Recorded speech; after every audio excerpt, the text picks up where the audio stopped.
It's actually easy to see everyone's highest potential. For me anyway, it's easy for me to see that. There are times in my life when I know I'm working through my own wounds. You know, if I feel a bit more closed or defensive towards somebody, I know that's just my own human stuff, and now it's a good indicator for me. I'm like, oh, I'm defensive towards this person. Is that because there's a reason I shouldn't lean into them, or is it a trigger? So I always investigate that first, but those are rare occasions.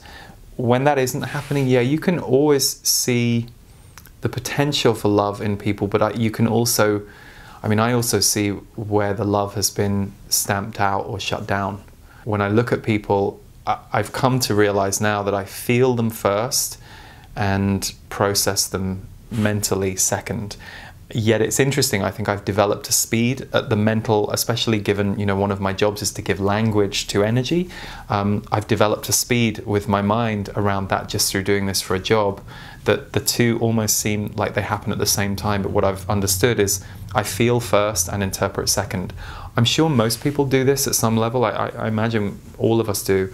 So it depends on the person, depends on where they're at. I think I feel where they're at.